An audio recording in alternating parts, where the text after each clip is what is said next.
ಎಲ್ರಿಗೂ ನಮಸ್ಕಾರ. ನನ್ನ ಹೆಸರು ಹರ್ಷ ಆರ್. ನಾನು 2014ನೇ ಬ್ಯಾಚಿನ ಸಿವಿಲ್ ಸಬ್ ಇನ್ಸ್ಪೆಕ್ಟರ್. ಪ್ರಸ್ತುತವಾಗಿ ನನ್ನ ಹುದ್ದೆಗೆ ರಾಜೀನಾಮೆಯನ್ನು ನೀಡಿ ಹರ್ಷ ಆಫೀಸರ್ಸ್ ಅಕಾಡೆಮಿ ಅಂತಕ್ಕಂಥ ಒಂದು ಸ್ಪರ್ಧಾತ್ಮಕ ತರಬೇತಿ ಕೇಂದ್ರವನ್ನು RPC ರೋಡ್ ವಿಜಯನಗರ ಬೆಂಗಳೂರಲ್ಲಿ ಆರಂಭಿಸಿದ್ದೇನೆ. ನಮ್ಮ ಸಂಸ್ಥೆಯ ದೂರವಾಣಿ ಸಂಖ್ಯೆ 9901431830. ಸೊ ಯಾರ್ಯಾರು ನನ್ನ ಯುವ ಮಿತ್ರರು ಪೊಲೀಸ್ ಸಬ್ ಇನ್ಸ್ಪೆಕ್ಟರ್ ಆಗಬೇಕು ಅಂತ ಹೇಳಿ ಒಂದು ಕನಸನ್ನು ಕಂಡು ನಿಮ್ಮ ತಯಾರಿಯನ್ನು ನಡೆಸ್ಕೊಳ್ತಾ ಇದ್ದೀರಿ, ನಿಮ್ಮೆಲ್ಲರಿಗೂ ಕೂಡ ಒಂದು ಸ್ಫೂರ್ತಿಯಾಗೋ ಒಂದು ಸ್ಫೂರ್ತಿಯನ್ನು ಉಂಟು ಮಾಡುವ ದೃಷ್ಟಿಯಿಂದ ಈ ಒಂದು ಸಂದರ್ಶನವನ್ನು ನಿಮ್ಮ ಮುಂದೆ ಇಡೋದಕ್ಕೆ ಇಷ್ಟಪಡ್ತಾ ಇದ್ದೇನೆ. ಸೊ ಈ ಸಂದರ್ಶನಕ್ಕಾಗಿ ನನ್ನ ಬ್ಯಾಚ್ಮೇಟ್ ಆದಂತಹ ಒಬ್ಬ ವ್ಯಕ್ತಿಯನ್ನು ನಿಮಗೆ ಪರಿಚಯಿಸೋದಕ್ಕೆ ಕರ್ತಂದಿದ್ದೇನೆ. ಅವರು 2008ನೇ ಇಸುವಿನಲ್ಲಿ ರಿಸರ್ವ್ ಕಾನ್ಸ್ಟೇಬಲ್ ಆಗಿ ಅಪಾಯಿಂಟ್ ಆಗ್ತಾರೆ. ನಂತರ 2011ನೇ ಇಸುವಿನಲ್ಲಿ ಸಿವಿಲ್ ಕಾನ್ಸ್ಟೇಬಲ್ ಆಗಿ ಆಯ್ಕೆ ಆಗ್ತಾರೆ. ನಂತರ 2012ನೇ ಇಸುವಿನಲ್ಲಿ KSRPಯಲ್ಲಿ ರಿಸರ್ವ್ ಸಬ್ ಇನ್ಸ್ಪೆಕ್ಟರ್ ಆಗಿ ಅಪಾಯಿಂಟ್ ಆಗ್ತಾರೆ. ತದನಂತರ 2014ರಲ್ಲಿ ನಮ್ಮ ಜೊತೆ ಸಿವಿಲ್ ಸಬ್ ಇನ್ಸ್ಪೆಕ್ಟರ್ಗೆ ಆಯ್ಕೆ ಆಗ್ತಾರೆ. ಅಂದರೆ ಸರಿಸುಮಾರು 4 ಪರೀಕ್ಷೆಗಳನ್ನು ಪೊಲೀಸ್ ಇಲಾಖೆಯಲ್ಲಿರ್ತಕ್ಕಂಥ 4 ಪರೀಕ್ಷೆಗಳನ್ನು ಪಾಸ್ ಮಾಡಿ ಪೊಲೀಸ್ ಇಲಾಖೆಯಲ್ಲಿ ಪ್ರಸ್ತುತವಾಗಿ ಕಾರ್ಯವನ್ನು ನಿರ್ವಹಿಸ್ತಾ ಇದ್ದಾರೆ. ಅವರನ್ನು ನಿಮಗೆ ಪರಿಚಯ ಮಾಡಿಸ್ಕೊಡ್ತಾ ಇದ್ದೇನೆ. ಅವರ ಹೆಸರೇ ಮೊಹಮ್ಮದ್ ಅಲಿ ಇಮ್ರಾನ್ ಅಂತೇಳಿ. ಇಮ್ರಾನ್, ನಮಸ್ಕಾರ. ನಮಸ್ತೆ ಎಲ್ರಿಗೂ. ಇಮ್ರಾನ್, ನಿಮ್ಮ ಪರಿಚಯ, ನಿಮ್ಮ ಊರು, ನಿಮ್ಮ ಹಿನ್ನೆಲೆ, ನಿಮ್ಮ ಪರಿಚಯವನ್ನು ಮಾಡಿಕೊಡಿ ದಯವಿಟ್ಟು. ನನ್ನ ಹೆಸರು ಮೊಹಮ್ಮದ್ ಅಲಿ ಇಮ್ರಾನ್. ನನ್ನೂರು ಬಂದುಬಿಟ್ಟು ಗಂಗಾವತಿ. ನನ್ನ ತಂದೆ ಮೆಹಬೂಬ್ ಸಾಬ್ ಅಂತ ಅಂದ್ಬಿಟ್ಟು ಕೂಲಿ ಕಾರ್ಮಿಕರು. ನನ್ನ ತಾಯಿ ಗೌಸಿಯಾ ಬೇಗಂ, ಗೃಹಿಣಿ. ನಮಗೆ 2 ಜನ ಅಣ್ಣ ತಮ್ಮಂದರು. ನಾನು ಚಿಕ್ಕವನು. ನನ್ನ ಅಣ್ಣ ಮೊಹಮ್ಮದ್ ರಫಿ ಅಂತ ಅಂದ್ಬಿಟ್ಟು ಅವರು ವ್ಯಾಪಾರ ಮಾಡ್ತಾರೆ. ಸದ್ಯ ಗಂಗಾವತಿಯಲ್ಲಿ ಇರ್ತಾರೆ. ಅಂದರೆ ನಿಮ್ಮೂರು ಕೊಪ್ಪಳ ಜಿಲ್ಲೆ ಗಂಗಾವತಿ, ಭತ್ತದ ನಾಡು Gangavathi. Yes. Okay, fine. Imran, ನಿಮ್ಮ ಟ್ರ್ಯಾಕ್ ರೆಕಾರ್ಡ್ ನಾವು ನೋಡಿದ್ರೆ, ಅಂದರೆ ಅದನ್ನು ನಾನು ತುಂಬ ಆತ್ಮವಾಗಿ ನೋಡಿರೋದ್ರಿಂದ, ನೀವು ಕಾನ್ಸ್ಟೇಬಲ್, ರಿಸರ್ವ್ ಕಾನ್ಸ್ಟೇಬಲ್ ಇರ್ತೀರಾ, ಸಿವಿಲ್ ಕಾನ್ಸ್ಟೇಬಲ್ ಆಗ್ತೀರಾ, ನಂತರ ರಿಸರ್ವ್ ಸಬ್ ಇನ್ಸ್ಪೆಕ್ಟರ್ ಆಗ್ತೀರಾ, ನಂತರ ಸಿವಿಲ್ ಸಬ್ ಇನ್ಸ್ಪೆಕ್ಟರ್ ಆಗಿ ಬರ್ತೀರಾ. ಅಂದರೆ ಪೂರ್ತಿಯಾಗಿ ನೀವು ಪೊಲೀಸ್ ಇಲಾಖೆನೇ ಚೂಸ್ ಮಾಡ್ಕೊಂತ ಬಂದಿದ್ದೀರಾ. ಸೊ ಏನು ಕಾರಣ ಪೊಲೀಸ್ ಇಲಾಖೆಯನ್ನೇ ನೀವು ಪ್ರತಿ ಹಂತದಲ್ಲೂ ಚೂಸ್ ಮಾಡ್ಕೊಂಡು ಬಂದಿರೋದಕ್ಕೆ ಕಾರಣ ಏನಿದೆ ಅದರಿಂದ ಅಂತ? ನನಗೆ ಪೊಲೀಸ್ ಇಲಾಖೆ ಅಂದರೆ ಒಂದು ಪ್ಯಾಷನ್. ಮುಂಚೆಯಿಂದ ನಾನು ಹೈಸ್ಕೂಲ್ ಓದುವಾಗೂ ಪೊಲೀಸ್ ಇಲಾಖೆ ಸೇರಬೇಕು, ಪೊಲೀಸ್ ಇಲಾಖೆ ಸೇರಿದರೆ ನಮಗೊಂದು ಎಲ್ಲಿಲ್ಲದ ಒಂದು ಆತ್ಮವಿಶ್ವಾಸ, ನನಗೆ ಭದ್ರತೆ, ನನ್ನ ಕುಟುಂಬಕ್ಕೆ ಸಾಮಾಜಿಕ ಭದ್ರತೆ, ಸಾಮಾಜಿಕ ಗೌರವ ಮತ್ತು ಒಳ್ಳೆ ಒಂದು ಹೆಸರು ಮತ್ತು ಒಳ್ಳೆ ಒಂದು ಸರ್ವಿಸ್ ಮಾಡಲಿಕ್ಕೆ ಇರ್ತಕ್ಕಂಥ ಏಕೈಕ ಸರ್ಕಾರಿ ಇಲಾಖೆ ಪೊಲೀಸ್ ಇಲಾಖೆ ಅಂತ ಅಂದ್ಬಿಟ್ಟು ನನ್ನ ಒಂದು ಭಾವನೆ ಇತ್ತು. ಸೊ ದಟ್ ನಾನು ಪೊಲೀಸ್ ಇಲಾಖೆಯನ್ನು, ಅಂದರೆ ಪೊಲೀಸ್ ಇಲಾಖೆಯಲ್ಲಿದ್ದರೆ ನಿಮಗೆ ಆತ್ಮವಿಶ್ವಾಸ ತಂದುಕೊಡುತ್ತೆ, ನಿಮಗೆ ಧೈರ್ಯ ತಂದುಕೊಡುತ್ತೆ, ಜೊತೆಗೆ ನಿಮ್ಮ ಕುಟುಂಬಕ್ಕೆ ಒಂದು ಗೌರವ ತಂದುಕೊಡುತ್ತೆ ಅನ್ನೋ ಒಂದು ಉದ್ದೇಶದಿಂದ ಪೊಲೀಸ್ ಇಲಾಖೆನ ಆಯ್ಕೆ. ಹೌದು, 100% ಸತ್ಯ ಇಮ್ರಾನ್ ಅವರೇ. ಸೊ ನಿಮ್ಮ ಶಿಕ್ಷಣದ ಹಿನ್ನೆಲೆಯನ್ನು ಹೇಳಿ, ನೀವು ಎಲ್ಲಿ ಓದಿದ್ದು, ಏನು ಓದಿದ್ರಿ, ಹೇಗೆ ನಿಮ್ಮ ಒಟ್ಟಾರೆ ನಿಮ್ಮ ಎಜುಕೇಷನಲ್ ಬ್ಯಾಕ್ಗ್ರೌಂಡನ್ನು ತಿಳಿಸ್ಕೊಡಿ. ನಾನು 1ರಿಂದ 10ನೇ ಕ್ಲಾಸು ಗಂಗಾವತಿಯಲ್ಲಿ ಲಯನ್ಸ್ ಮಾದರಿಯ ಪ್ರೌಢಶಾಲೆಯಲ್ಲಿ ಓದಿರೋದು. ನಂತರ PUCನ ನಮ್ಮೂರಲ್ಲೇ ಇಂಡಿಪೆಂಡೆಂಟ್ ಕಾಲೇಜ್ ಅಂತ ಅಂದ್ಬಿಟ್ಟು PUC ಮಾಡಿದೆ. PUC ಓದಿದ ತಕ್ಷಣವೇ ನನಗೊಂದು DR ಕಾನ್ಸ್ಟೇಬಲ್ ಆಗ ಒಂದು ಅವಕಾಶ ಸಿಕ್ತು. ನಂತರ ನಾನು ಪೊಲೀಸ್ ಇಲಾಖೆಗೆ DR ಕಾನ್ಸ್ಟೇಬಲ್ ಆಗಿ ಜಾಯ್ನ್ ಆದೆ. ಅದಾದಮೇಲೆ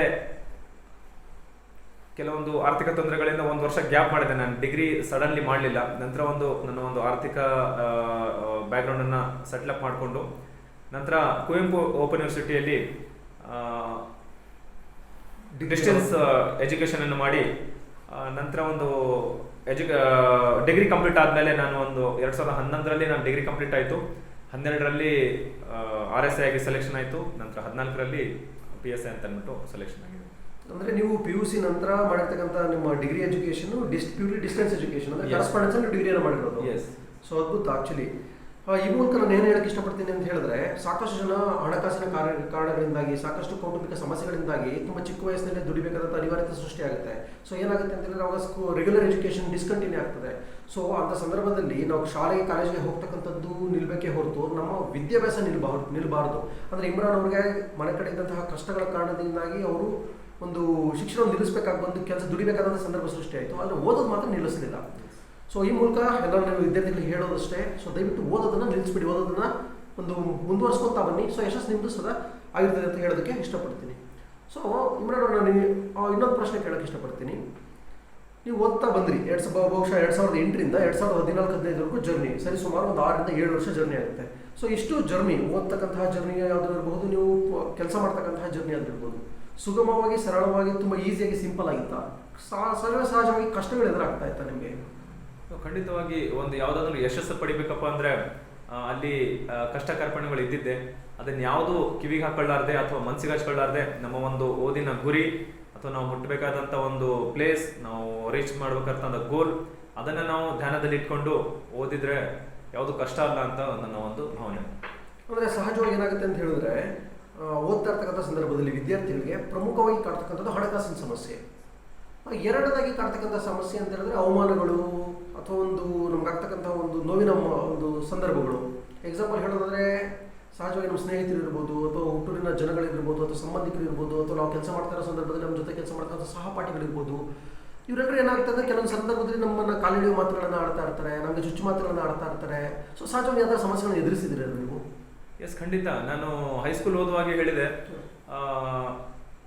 ನಮಗೆ ಆರ್ಥಿಕವಾಗಿ ತುಂಬ ಪರಿಸ್ಥಿತಿ ಸರಿಗಿರಲಿಲ್ಲ ಕುಟುಂಬದ್ದು. ಹೈಸ್ಕೂಲ್ ಓದುವಾಗ ನಾನು ಬೆಳಗ್ಗೆ ನ್ಯೂಸ್ ಪೇಪರ್ ದಿನಪತ್ರಿಕೆಗಳನ್ನು ಮನೆ ಮನೆಗೆ ಹಂಚ್ತಿದ್ದೆ. ನಂತರ ದಿನಪತ್ರಿಕೆಗಳನ್ನು ಹಂಚಿದ್ದಾದ್ಮೇಲೆ ಸ್ಕೂಲಿಗೆ ಬರಬೇಕಾಗಿತ್ತು. ಸ್ಕೂಲ್ ಬಿಟ್ಟಾದ್ಮೇಲೆ ಮತ್ತೆ ನಮ್ಮಲ್ಲಿ ಪಿಗ್ಮಿ ಕಲೆಕ್ಷನ್ ಅಂತ ಮಾಡ್ತಾರೆ, ಈ ಚೀಟಿ ವ್ಯವಹಾರ ಅಂತ ಅಂದ್ಬಿಟ್ಟು ಅದನ್ನ ಪಿಗ್ಮಿ ಕಲೆಕ್ಷನ್ ಮಾಡ್ಲಿಕ್ಕೆ ಹೋಗ್ತಿದ್ದೆ ಒಬ್ಬರ ಕಡೆ ಕೆಲಸಕ್ಕೆ. ಅದಾದ್ಮೇಲೆ ಸರಿಸುಮಾರು ಮನೆಗೆ ಬರ್ಲಿಕ್ಕೆ ಒಂದು 11-11:30 ಆಗೋದು. ನಂತರ ರೊಟೀನ್ ಇದೇ ತರ ಆಗೋದು. ಇನ್ ಬಿಟ್ವೀನ್ ಅಲ್ಲಿ ನಮಗೆ ಒಂದು ಆರ್ಥಿಕ ಪರಿಸ್ಥಿತಿ ಆಗಲಿ ಅಷ್ಟು ಸರಿಗಿರ್ಲಿಲ್ಲ. ಮತ್ತೆ ನಾವು ಸ್ಟಡಿನ ಮಾಡ್ಬೇಕಾಗಿತ್ತು ಇನ್ ಬಿಟ್ವೀನ್ ಟೈಮಲ್ಲಿ. ಸೊ ಎಲ್ಲ ಫೇಸ್ ಮಾಡಿದೆ. ಆ ಫೇಸ್ ಮಾಡಿದ ಒಂದು ಫಲನೇ ಇವತ್ತು ನಾವು ಒಂದು ಹುದ್ದೆಯಲ್ಲಿ ಬಂದು. ಹಣಕಾಸಿನ ಸಮಸ್ಯೆ ಇರ್ಬೋದು ಅಥವಾ ಸಾಮಾಜಿಕವಾಗಿ ಬರ್ತದ ಅವಮಾನಗಳು ಸಮಸ್ಯೆಗಳನ್ನ ನಾವು ಬಂದಾಗ ಅದನ್ನ ಮೀರಿ ನಿಂತಾಗ ಮಾತ್ರ ಗೆಲುವು ಸಿಗ್ತದೆ. ಇಲ್ಲ ಸೊ ಇಲ್ಲಿ ಹೇಳಿದ್ರೆ ನಾವು ಅಲ್ಲೇ ಉಳಿದು ಹೋಗ್ಬಿಡ್ತೀವಿ. ಅಂತ ಸಮಸ್ಯೆಗಳು ಯಾರಿಗೆ ಬಂದರೂ ಕೂಡ ನಾವು ಅದನ್ನ ದಾಟಿ ಅದನ್ನ ಮೀರಿ ನಿಲ್ಬೇಕಾಗುತ್ತೆ. ನಿಂತಾಗ ಮಾತ್ರ ನಮಗೆ ಯಶಸ್ಸು ಸಿಗುತ್ತೆ. ಸೊ ನೀವೇನೋ ಒಂದು ಸರ್ಕಾರಿ ಹುದ್ದೆ ಕನಸ್ಕೊಂಡು 2008ರಲ್ಲಿ ಒಂದು ಕಾನ್ಸ್ಟೇಬಲ್ ಹುದ್ದೆಗೆ ಒಂದು ಅಪ್ಲಿಕೇಶನ್ ಹಾಕಿ ಓದೋದಕ್ಕೆ ಸ್ಟಾರ್ಟ್ ಮಾಡ್ತೀರಾ. ಸೊ 2014-15 ಸಾಲಿನಲ್ಲಿ ಸಿವಿಲ್ ಸಬ್ ಇನ್ಸ್ಪೆಕ್ಟರ್ವರೆಗೂ ಜರ್ನಿಯನ್ನು ಮಾಡ್ತೀರಾ. ಸೊ ಇಷ್ಟು ಜರ್ನಿನಲ್ಲಿ ನೀವು ಕಾನ್ಸ್ಟೇಬಲ್ ಆಗೋದಕ್ಕಿಂತ ಮುಂಚೆ, ಕಾನ್ಸ್ಟೇಬಲ್ ಆದ ನಂತರ ಸಬ್ ಇನ್ಸ್ಪೆಕ್ಟರ್ ಆಗ್ತಕ್ಕಂಥ ಜರ್ನಿನಲ್ಲಿ ಓದಬೇಕಾದ್ರೆ ಸದಾ ನಿಮ್ಗೆ ಮೋಟಿವೇಶನ್ ಇರ್ತಾ ಇತ್ತು ಅಥವಾ ಹಾಗಾಗಿ ನಿಮಗೆ ಡಿಮೋಟಿವೇಟ್ ಆಗ್ತಕ್ಕಂಥದ್ದು, ನಮ್ಮ ಕೈಲಿ ಆಗುತ್ತಾ ಅಂತಕ್ಕಂಥ ಒಂದು ಅನುಮಾನಗಳು ಬರ್ತಕ್ಕಂಥದ್ದು, ಈ ಥರದ್ದೇನೋ ಸಮಸ್ಯೆಗಳು ನಿಮಗೆ ಎದುರಾಗ್ತಾ ಇತ್ತಾ ಅಥವಾ ಸದಾ ಮೋಟಿವೇಶನಲ್ಲೇ ಇರ್ತಾ ಇದ್ದೀರಾ? ಕೆಲವೊಮ್ಮೆ ನಮಗೆ ಡಿಮೋಟಿವೇಶನ್ ಆಗಿದ್ದುಂಟು. ಯೂಶಲಿ ನಾನು DR ಕಾನ್ಸ್ಟೇಬಲ್ ಸೇರಿದಾಗ ಅಷ್ಟೇನು ಕಷ್ಟಪಟ್ಟಿರಲಿಲ್ಲ. ಸಿವಿಲ್ ಬರೆಯುವಾಗ ಅಷ್ಟೇನು ಕಷ್ಟಪಟ್ಟಿರಲಿಲ್ಲ. ರೆಗ್ಯುಲರ್ ಆಗಿ ದಿನಪತ್ರಿಕೆಗಳು ಓದ್ತಿದ್ವಿ ಅಥವಾ ಮ್ಯಾಗಝಿನ್ಸ್ ಓದ್ತಿದ್ವಿ, ಬಂದ್ಬಿಟ್ಟಿದ್ವಿ. ಯಾವಾಗ ಈ ಸಬ್ ಇನ್ಸ್ಪೆಕ್ಟರ್ ಅನ್ನೋ ಒಂದು ಇದಕ್ಕೆ ಬಂತು, ಸೊ 2012ರಲ್ಲಿ KSSF ಮತ್ತೆ IRB ಮತ್ತೆ KSRP ಅಂದ್ಬಿಟ್ಟು 3 ಸಬ್ ಇನ್ಸ್ಪೆಕ್ಟರ್ ಪೋಸ್ಟ್ಗಳನ್ನ ಎಟ್ ಎ ಟೈಮ್ ಕರೆದ್ರು.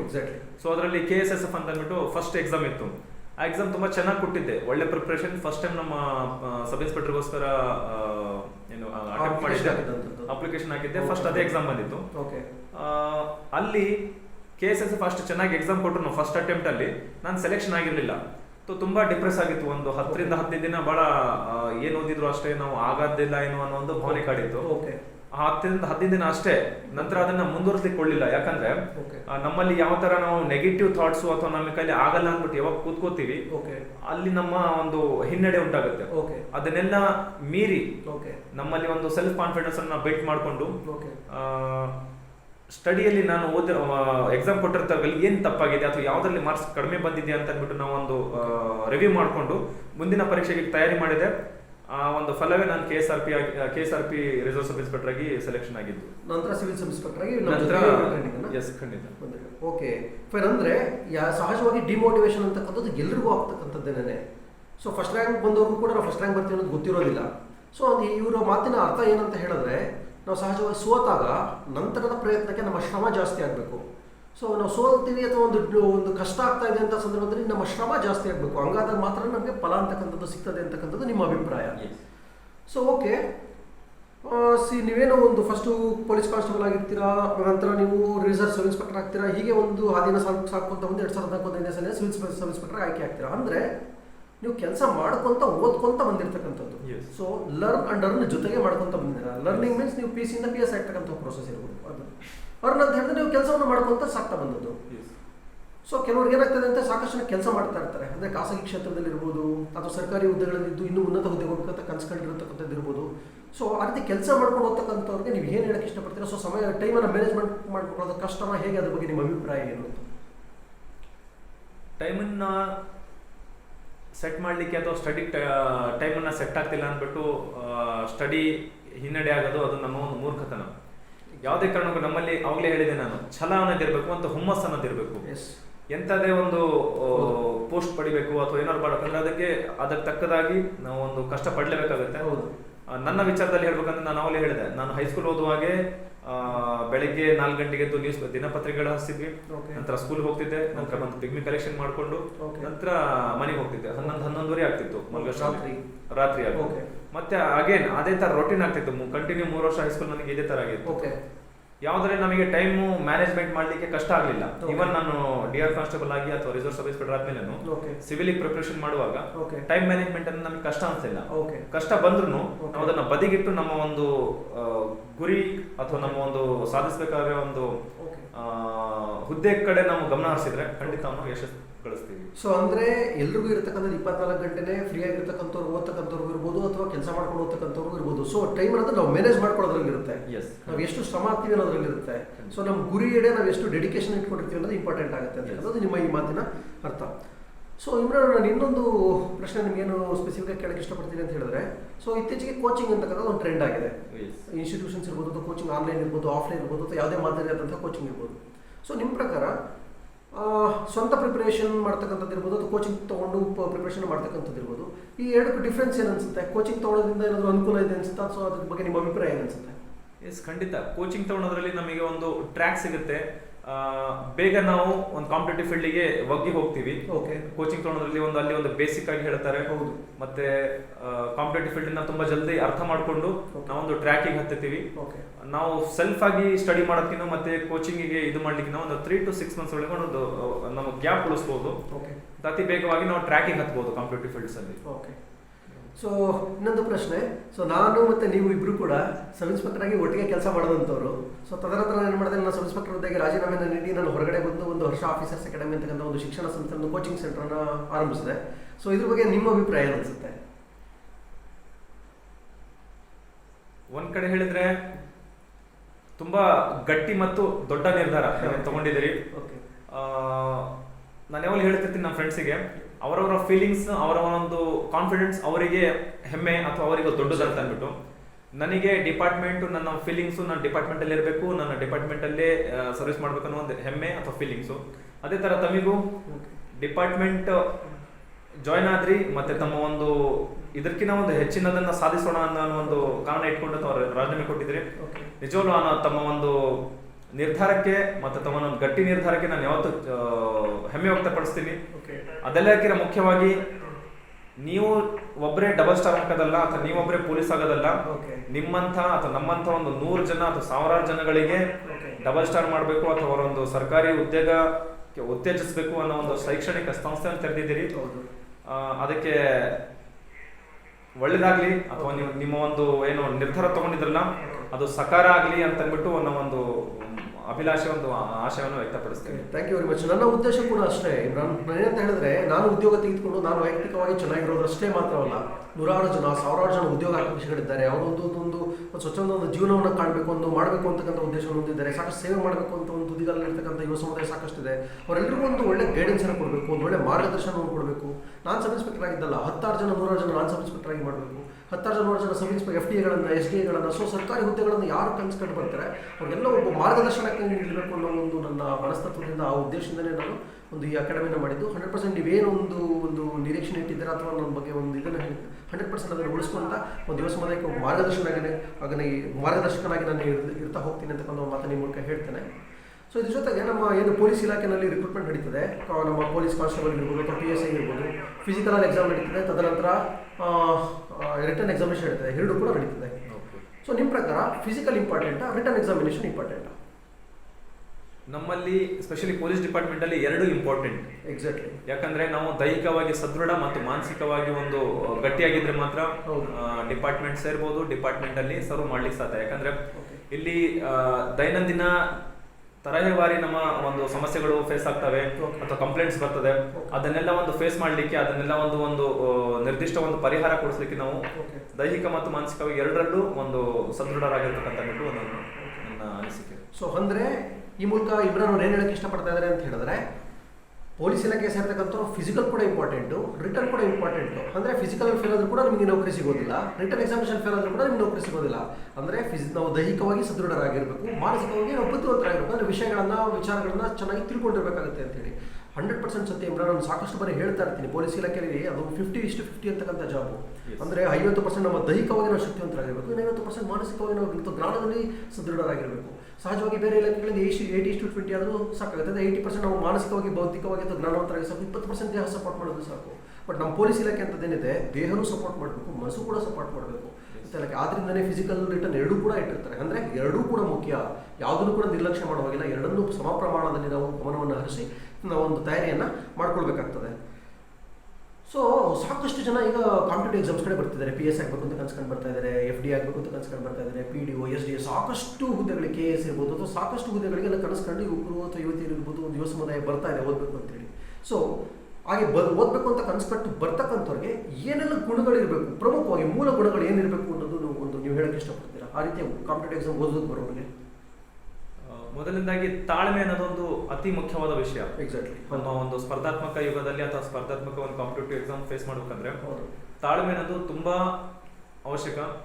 ಅದೇ ತರ ಹುಮ್ಮಸ್ಸು ಯಾವತ್ತು ಕಳ್ಕೊಳಕ್ ಹೋಗಬಾರ್ದು, ಯಾವತ್ತು ನಿರಾಶೆ ಒಳಗಾಗಬಾರ್ದು. ಯಾಕಂದ್ರೆ ಕಾಂಪಿಟೇಟಿವ್ ಫೀಲ್ಡ್ ಅಲ್ಲಿ ನಮ್ಮ ಒಂದು ಲಕ್ಕು, ನಮ್ಮ ಒಂದು ಎಫರ್ಟು ಜೊತೆಗಿತ್ತಂದ್ರೆ ಫಸ್ಟ್ ಅಟೆಂಪ್ಟ್ಸ್ ಅಲ್ಲೋ ಸೆಕೆಂಡ್ ಅಟೆಂಪ್ಟ್ಸ್ ಆಗ್ಬಿಡ್ತೀವಿ. ಕೆಲವೊಂದು ಸರಿ ಒಂದು 5ರಿಂದ 16 ಎಕ್ಸಾಮ್ಗಳು ಕೊಡ್ತಿರೋ ಆಗ್ತಿರಲ್ಲ. ಆದ್ರೂ ಯಾವುದೇ ಕಾರಣಕ್ಕೂ ಒಂದು ನಿಮ್ಮ ತಾಳ್ಮೆ, ನಿಮ್ಮ ಒಂದು ಹುಮ್ಮಸ್ಸು, ನಿಮ್ಮಲ್ಲಿ ಒಂದು ಇರ್ತಕ್ಕಂಥ ಛಲ, ನಾನು ಒಂದು ಇದು ಅನ್ಕೊಂಡಿದ್ದೀನಿ, ಈ ಒಂದು ಪೋಸ್ಟ್ ಪಡಿಲೇಬೇಕನ್ನೋ ಒಂದು ಛಲ ರೀಚ್ ಆಗೋರಿಗೆ ಇವತ್ತು ನೀವು ನಿರಾಶೆಗೊಳಗಾಗಬೇಡಿ.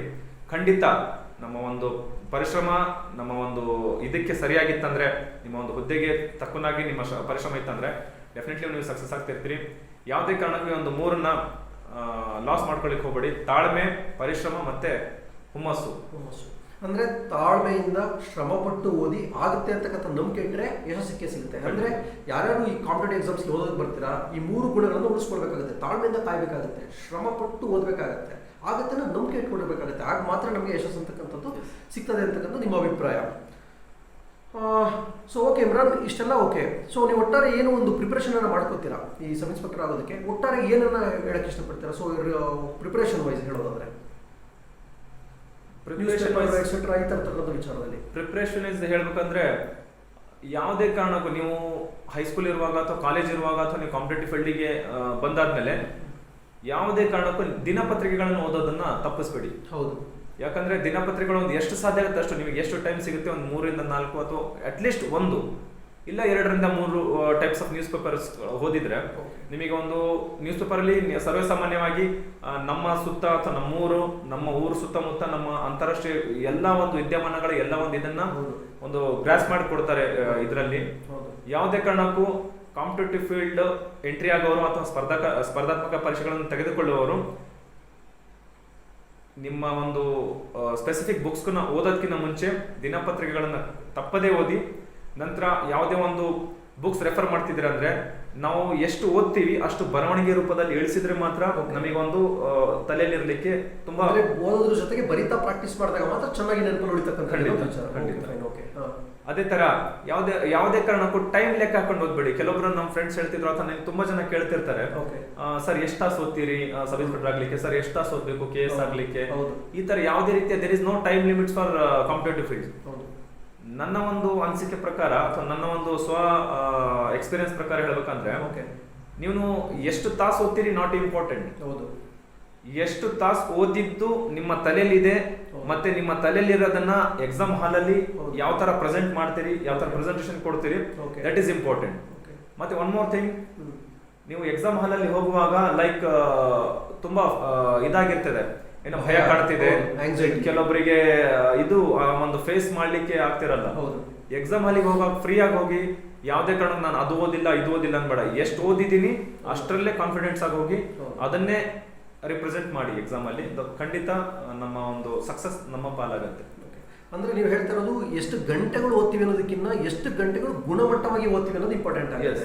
ಅದಕ್ಕಿಂತ ಹೆಚ್ಚಿನದಾಗಿ ನಾವು ಪರೀಕ್ಷೆಗೆ ಪ್ರಿಪ್ರೇಷನ್ ಅನ್ನ ಮಾಡ್ಕೊಂಡು ಹೋಗ್ತೀವಲ್ಲ, ಸೊ ನಾವು ಧೈರ್ಯವಾಗಿ ಹೋದ್ರೆ ಅರ್ಧ ಗೆದ್ದಂತೆ. ಸೊ ನಾವು ಓದಿನೂ ಕೂಡ ಸ್ವಲ್ಪ ಧೈರ್ಯ ಇಲ್ಲದೆ ನಾವು ಪರೀಕ್ಷೆಗೆ ಹೋಗಿದ್ರೆ ಸೋತಂತೆ. ಸೊ ಧೈರ್ಯವನ್ನು ಉಳಿಸ್ಕೋಬೇಕು. ಪರೀಕ್ಷೆಯಲ್ಲಿ ಪ್ರೆಸೆಂಟ್ ಮಾಡಿ ನಾವು ಆಚೆ ಬರೋರು ಕೂಡ ನಾವು ಏನು ಪ್ರಿಪ್ರೇಷನ್ ಮಾಡ್ಕೊಳ್ತೀವಿ ಅದನ್ನ ನಂಬಿಕೆ ಇಟ್ಟು ನಾವು ಹೊಳಗೋಗ್ಬೇಕು, ಧೈರ್ಯವಾಗಿರ್ಬೇಕು. ನಾವು ಆಗುತ್ತೆ ಎಕ್ಸಾಮ್ ಪರೀಕ್ಷೆ ಪಾಸ್ ಆಗುತ್ತೆ ಅನ್ನೋದನ್ನ. ಸೊ ಒಟ್ಟಾರೆ ಸಾಕಷ್ಟು ಜನ ಸೇರಬೇಕು ಅಂತ ಪೊಲೀಸ್ ಇಲಾಖೆಗೆ ಸೇರಬೇಕು ಅಂತ ಆತರದಲ್ಲಿದ್ದಾರೆ. ಹಂದೆ ಸಿಂಹ ಅಂತ ಹೇಳಿದ್ರೆ ಯುವಕರಿಗೂ ಸೇರಬೇಕು ಅದೊಂದು ನನ್ನ ಕನಸಿನ ಹುದ್ದೆ, ನಾನು ಪೊಲೀಸ್ ಆಗಬೇಕು, ಯೂನಿಫಾರ್ಮ್ ಹಾಕಬೇಕು ಅಂತಕ್ಕಂಥ ಒಂದು ಕನಸನ್ನ ಕಾಣ್ತಾ ಇದ್ದಾರೆ. ಅವರೆಲ್ಲ ಏನು ಮಾತುಗಳನ್ನು ಹೇಳಕ್ಕೆ ಇಷ್ಟಪಡ್ತೀನಿ? ನೀವು ಪೊಲೀಸ್ ಇಲಾಖೆಗೆ ಬರ್ತಾರೋ ಇಲ್ಲ ಇಲಾಖೆ ಬಗ್ಗೆ ಏನು ಹೇಳಕ್ಕೆ ಇಷ್ಟಪಡ್ತೀರಾ? ಪೊಲೀಸ್ ಇಲಾಖೆ ನನ್ನ ಪಾಲಿಗೆ ನನ್ನ ಮಟ್ಟಿಗೆ ಸರ್ವಸ್ವ. ನನ್ನ ತಂದೆ ತಾಯಿ ಆದಮೇಲೆ ನಾನು ಅತಿ ಹೆಚ್ಚು ಪ್ರೀತಿ ಮಾಡೋದು ನನ್ನ ಖಾಕಿ, ನನ್ನ ಡಿಪಾರ್ಟ್ಮೆಂಟಿಗೆ. ಯಾಕಂದ್ರೆ ಪೊಲೀಸ್ ಇಲಾಖೆ ನಾನು ಝೀರೋ ಆಗಿದ್ದೆ. ನಾನು ಆರ್ಥಿಕ ಸಂಕಷ್ಟ ಆಗಲಿ ಅಥವಾ ನನ್ನ ಒಂದು ಕುಟುಂಬ ಆಗಲಿ ಶೂನ್ಯವಾಗಿದ್ವಿ. ಡಿಪಾರ್ಟ್ಮೆಂಟ್ ಜಾಯ್ನ್ ಆದ್ರೆ ಸ್ಟೆಪ್ ಬೈ ಸ್ಟೆಪ್ ನನಗೆ ಒಂದು ಸಾಮಾಜಿಕ ರೆಸ್ಪೆಕ್ಟ್ ಆಗಲಿ, ನಮ್ಮ ಕುಟುಂಬಕ್ಕೆ ಭದ್ರತೆ ಆಗಲಿ, ನಮ್ಮ ಕುಟುಂಬಕ್ಕೆ ಅಥವಾ ನನಗೆ ಹೊಟ್ಟೆ ತುಂಬ ಊಟ ನೀಡೋದು, ಅನ್ನ ನೀಡೋದ್ರಲ್ಲಾಗಿರ್ಲಿ, ಮತ್ತೆ ನನಗೆ ಒಂದು ಸಮಾಜದಲ್ಲಿ ಒಂದು ಅಂತಸ್ತು, ಒಂದು ನನಗೆ ಗೌರವ ತಂದುಕೊಟ್ಟಿರೋದು ನನ್ನ ಪೊಲೀಸ್ ಇಲಾಖೆ. ಅದೇ ತರ ನಾನು ನನ್ನ ಯುವ ಆಕಾಂಕ್ಷಿಗಳಿಗೆ ಅಥವಾ ಪೊಲೀಸ್ ಇಲಾಖೆಗೆ ಬರೋರನ್ನು ಯಾವತ್ತೂ ಒಂದು ಮಾತು ಹೇಳಲಿಕ್ಕೆ ಇಷ್ಟಪಡ್ತೀನಿ. ಪೊಲೀಸ್ ಅನ್ನೋದು ನಾನು ಯಾವತ್ತೂ ಹೇಳ್ತಿರ್ತೀನಿ, police this is a passion. ಇಲ್ಲಿ ಒಂದು ಪೊಲೀಸ್ ಖಾಕಿ ಅಥವಾ ಪೊಲೀಸ್ ಒಂದು ಇದಂತಂದ್ರೆ ಒಂದು ಧೈರ್ಯ, ನಿಮಗೂ ಧೈರ್ಯ, ನೀವು ಪೊಲೀಸಲ್ಲಿ ಇದ್ದೀರಾ ಅಂದ್ಬಿಟ್ಟು ನಿಮ್ಮ ಕುಟುಂಬದವರಿಗೂ ಧೈರ್ಯ, ಊರಿನವರಿಗೂ, ನಿಮ್ಮ ಫ್ರೆಂಡ್ಸಿಗೆ ಟೋಟಲಿ ಒಂದು ಪಿಲ್ಲರ್ ಇದ್ದಂಗೆ, ಆಧಾರ ಸ್ತಂಭ ಇದ್ದಂಗೆ. ಪೊಲೀಸ್ ಇಲಾಖೆಗೆ ಸಾಧ್ಯವಾದಷ್ಟು ಮಹಿಳೆಯರಾಗ್ಲಿ ಪುರುಷರಾಗ್ಲಿ ದಯಮಾಡಿ ಬನ್ನಿ. ಪೊಲೀಸ್ ಇಲಾಖೆ ನಮಗೆ ಒಳ್ಳೆ ಸಂಬಳದಿಂದ ಹಿಡಿದು ರಜೆ ಸೌಲಭ್ಯ, ಮತ್ತೆ ನಮ್ಮ ಕುಟುಂಬದವರಿಗೆ ನಮಿಗೂ ಆರೋಗ್ಯ ಸೌಲಭ್ಯ ಅಂತ ಒಂದು ಆರೋಗ್ಯ ಭಾಗ್ಯ ಅನ್ನೋ ಒಂದು ಇದನ್ನಿದೆ. ಮತ್ತೆ ಇತ್ತೀಚೆಗೆ ಜಾರಿಯಾಗಿರ್ತಕ್ಕಂಥ ನೂರಾರು ವೇತನ ಆಯೋಗಗಳು ಒಳ್ಳೆ ಸ್ಯಾಲರಿ ಕೊಡ್ತದೆ. ಎಲ್ಲ ರೀತಿಯಲ್ಲಿ ನಮ್ಮ ಸರ್ಕಾರಿ ಇಲಾಖೆಗಳಲ್ಲಿ ಪೊಲೀಸ್ ಇಲಾಖೆ ಒಳ್ಳೆ ಸರ್ವಿಸ್ ಕೊಡ್ಲಿಕ್ಕೆ, ಮತ್ತೆ ನಮ್ಮ ಒಂದು ರೆಸ್ಪೆಕ್ಟ್ ಗೇನ್ ಮಾಡಲಿಕ್ಕೆ, ನಮಗೆ ಪಬ್ಲಿಕ್ ಜೊತೆ ಡೈರೆಕ್ಟ್ ಆಗಿ ಕಾಂಟ್ಯಾಕ್ಟ್ ಮಾಡ್ಕೊಂಡು ಅವರಿಗೆ ಒಂದು ಒಳ್ಳೆ ಸರ್ವಿಸ್ ಮಾಡಲಿಕ್ಕೆ, ತನ್ಮೂಲಕ ನಮ್ಮೆಲ್ಲರ ಒಂದು ಆಶೋತ್ತರಗಳಿಗೆ ಸ್ಪಂದಿಸ್ತಕ್ಕಂಥ ಇಲಾಖೆ ಪೊಲೀಸ್ ಇಲಾಖೆ. ದಯಮಾಡಿ ಪೊಲೀಸ್ ಇಲಾಖೆಗೆ ಬನ್ನಿ. ತನ್ಮೂಲಕ ನಮ್ಮ ಒಂದು ಯುವ ಪಡೆ ಕಟ್ಟಿ ನಮ್ಮ ಡಿಪಾರ್ಟ್ಮೆಂಟ್, ನಮ್ಮ ಕರ್ನಾಟಕ ರಾಜ್ಯ ಪೊಲೀಸ್ ಒಳ್ಳೆ ಸ್ಥಳದಲ್ಲಿ ಒಳ್ಳೆ ಹೆಸರು ಮಾಡಲಿ ಅಂತ ಅಂದ್ಬಿಟ್ಟು ಒಂದು ಆಶಾಭಾವನೆ. ಅಂದರೆ ಪೊಲೀಸ್ ಅಂತಕ್ಕಂಥದ್ದು ಅದೊಂದು ಬರೀ ಹುದ್ದೆ ಅಲ್ಲ, ಅದೊಂದು ಸರ್ವಿಸ್ ಅಂತಕ್ಕಂಥದ್ದು ಒಂದು ಮಾತು ನಿಮ್ಮ ಮಾತಲ್ಲಿ ಸ್ಪಷ್ಟವಾಗಿ ಕಾಣ್ತದೆ. ಇನ್ನೊಂದು ಮಾತು ಹೇಳಿದ್ರಿ ಇಮ್ರಾನ್ ನೀವು, ನನ್ನ ತಂದೆ ತಾಯಿಯ ನಂತರ ನನಗೇನಾದರೂ ಮತ್ತೆ ನನ್ನ ಎರಡನೇ ಸ್ಥಾನದಲ್ಲಿ ನಾನು ನಿಲ್ಲಿಸೋದು, ಎರಡನೇ ಅಥವಾ ಸರಿ ಸಮಾನವಾಗಿ ನಾನು ನಿಲ್ಲಿಸೋದು ಹೇಳೋದಾದ್ರೆ ನನ್ನ ಪೊಲೀಸ್ ಇಲಾಖೆ ಅಂತೇಳಿ ಅದಕ್ಕೆ ಅಷ್ಟನ್ನು ಗೌರವಿಸ್ತೀರಾ. 100% ಹೌದು. ನಮಗೂ ಕೂಡ ಆ ಪೊಲೀಸ್ ಇಲಾಖೆ ಅಂತಂದರೆ ಒಂದು ರಕ್ತದಲ್ಲಿ ಬೆರೆದು ಹೋಗಿದೆ ಅಂತ ಹೇಳ್ಬೋದು. ತುಂಬ ಒಳ್ಳೆಯ ಮಾತುಗಳನ್ನು ಹೇಳಿದ್ರಿ ಸರ್. ಒಟ್ಟಾರೆ ನಿಮ್ಮ ಈ ಒಂದು ಮಾತನ್ನು ನಾನು ಸೂಕ್ಷ್ಮವಾಗಿ ಅವಲೋಕನವನ್ನು ಮಾಡಿದ್ರೆ ನನಗೆ ಪರ್ಸನಲಿ ಏನು ಅನಿಸಿದ್ದು ಅಂತ ಹೇಳಿದ್ರೆ, ಬಡತನ ಅಂತಕ್ಕಂಥದ್ದು ಒಬ್ಬ ವ್ಯಕ್ತಿಗೆ ಅದೊಂದು ಸೋಲಿಗಿರ್ಬೋದು ಅಥವಾ ಹಿಂದೆ ಉಳ್ಕೊಳ್ಳಿಕ್ಕೆ ಅದು ಕಾರಣ ಅಲ್ಲ. ಬಡತನ ಅಂತಕ್ಕಂಥ ಒಂದು ಮೋಟಿವೇಶನ್ ಆಗಬೇಕು. ನಿಮಗೂ ಕೂಡ ಇದ್ದಿದ್ದು ಒಂದು ಕಡು ಬಡತನ. ಸೊ ನಿಮಗೆ ಓದಲಿಕ್ಕೆ ಅದು ಮೋಟಿವೇಶನ್ ಆಯಿತು. ಸೊ ಶ್ರಮ, ನೀವು ಕಂಟಿನ್ಯೂಸ್ ಆಗಿ ನೀವು ಒಂದು 6 ರಿಂದ 8 ವರ್ಷ ಸದಾ ಒಂದು ಕಲಿಕೆಯಲ್ಲೇ ನಿರತರಾಗಿದ್ರಿ. ನಂತರ ಆಗುತ್ತೆ ಅಂತಕ್ಕಂಥ ಒಂದು ಒಳ್ಳೆ ನಂಬಿಕೆನ ಇಟ್ಟಿದ್ರಿ ನೀವು. ನಾನು ಕಷ್ಟಪಡ್ತಾ ಇದ್ದೀನಿ, ನಾನು ಅನ್ಕೊಂಡಿದ್ದು ನನಗೆ ಸಿಗುತ್ತೆ ಅಂತ ನಂಬಿಕೆ ಇಟ್ಕೊಂಡಿದ್ದೆ. ಸೊ ಇವೆಲ್ಲರ ಜೊತೆಗೆ ಅವಮಾನಗಳು, ಕಷ್ಟಗಳು, ತೆಗಳಿಕೆ ಮಾತುಗಳು ಇವೆಲ್ಲ ಒಂದು ಸಹಿಸಿಕೊಂಡು ಅಷ್ಟು ವರ್ಷ ನೀವು ಸತತವಾಗಿ ಶ್ರದ್ಧೆ ಇಟ್ಟು ಶ್ರಮದಿಂದ ಓದ್ಕೊಂಡು ಬಂದಕ್ಕೆ ನಿಮ್ಗೆ ಯಶಸ್ಸನ್ನು ಸಿಕ್ತು. ಸೊ ಎಲ್ಲ ಯುವ ಮಿತ್ರರಿಗೆ ನಾನು ಹೇಳೋ ಬಯಸೋದು ಇಷ್ಟೇ, ಬಡತನ ಅಂತಕ್ಕಂಥದ್ದು ಅಥವಾ ಆರ್ಥಿಕ ಸಮಸ್ಯೆ ಅಂತಕ್ಕಂಥದ್ದು ಅಥವಾ ಅವಮಾನಗಳಿರ್ಬೋದು ಅಥವಾ ಇತರೆ ಕಷ್ಟಗಳಿರ್ಬೋದು ಯಾವುದು ಕೂಡ ನಮಗೆ ಹಿನ್ನೆಲೆಗೆ ಅಥವಾ ಹಿನ್ನೆಲೆಗೆ ನಮ್ಮನ್ನು ಎಳಿತಕ್ಕಂಥದ್ದು ಆಗಬಾರ್ದು. ಆ ಅವಮಾನಗಳಿರ್ಬೋದು, ಕಷ್ಟಗಳಿರ್ಬೋದು, ಸಮಸ್ಯೆಗಳಿರ್ಬೋದು, ಬಡತನ ಇರ್ಬೋದು, ನೋವು ಇರ್ಬೋದು, ಪ್ರತಿಯೊಂದು ನಮ್ಮನ್ನು ಓದಿಸ್ತಕ್ಕಂಥದ್ದು ಒಂದು ಮೋಟಿವೇಶನ್ ಆಗಬೇಕೆ ಹೊರತು ಅದು ನಮ್ಮನ್ನು ಹಿನ್ನಡೆಯಾಗಿ ನಮ್ಮನ್ನು ಹಿಂದೆಗೆ ಎಳಿತಕ್ಕಂಥದ್ದು ಆಗಬಾರ್ದು. ಅದು ಹಿನ್ನೆಲೆಯಾಗಿ ಎಳಿತಕ್ಕಂಥದ್ದು ಆಗಿಲ್ಲ. ಸೊ ಒಂದು ಸ್ಫೂರ್ತಿದಾಯಕವಾಗಿ ತೆಗೆದುಕೊಂಡಿದ್ದರಿಂದಲೇ ಇಮ್ರಾನ್ ಅವರು ಇವತ್ತು ಸಬ್ ಇನ್ಸ್ಪೆಕ್ಟರ್ ಆಗಿದ್ದಾರೆ. ಸೊ ಇಂಥ ಒಂದು ಡಿಫಿಕಲ್ಟಿ ಟೈಮಲ್ಲೂ ಕೂಡ ನಮಗೆ ಒಂದು ಸಮಯವನ್ನು ಅವಕಾಶ ಮಾಡಿಕೊಟ್ಟಿದ್ದಾರೆ ಇಮ್ರಾನ್. ಈ ಮೂಲಕ ನಾನು ನಿಮಗೆ ಥ್ಯಾಂಕ್ಸನ್ನು ಹೇಳಕ್ಕೆ ಪಡ್ತೀನಿ. Thank you very much Imran, ನೀವೊಂದು ಅಮೂಲ್ಯವಾದ ಸಮಯವನ್ನು ನಮಗೆ ಮೀಸಲಿರಿಸಿದ್ದಕ್ಕೆ. ಸೊ ಇದಾದ ನಂತರ ಹೇಗೆ ನ್ಯೂಸ್ ಪೇಪರನ್ನು ಓದಬೇಕು, ಹೇಗೆ ನೋಟ್ಸನ್ನು ಮಾಡ್ಕೋಬೇಕು, ಸಿಲೆಬಸ್ ಹೇಗಿರುತ್ತೆ, ಸೊ ರಿವಿಷನ್ಸನ್ನು ಹೇಗೆ ಮಾಡಬೇಕು, ಶಾರ್ಟ್ ನೋಟ್ಸನ್ನು ಹೇಗೆ ಮಾಡಬೇಕು, ಇವೆಲ್ಲದಕ್ಕೂ ಸಂಬಂಧಪಟ್ಟಂತೆ ಒಟ್ಟಾರೆ ಸಂಪೂರ್ಣವಾಗಿ ರಿಟರ್ನ್ ಎಕ್ಸಾಮಿನೇಷನ್ಗೆ ಸಂಬಂಧಪಟ್ಟಂತೆ ಹೇಗೆ ಪ್ರಿಪ್ರೇಷನನ್ನು ಮಾಡ್ಕೋಬೇಕು ಅಂತಕ್ಕಂಥದ್ದನ್ನು ನಾನು ಮುಂದಿನ ವಿಡಿಯೋದಲ್ಲಿ ನಿಮಗೆ ತಿಳಿಸ್ಕೊಡ್ತೀನಿ. ಸೊ ಹೆಚ್ಚಿನ ಮಾಹಿತಿಗಾಗಿ ನಮ್ಮ ದೂರವಾಣಿ ಸಂಖ್ಯೆಯನ್ನು ಸಂಪರ್ಕಿಸಿ. Harsha officers academy, RPC layout, Vijayanagar, 9901431830. Thank you very much.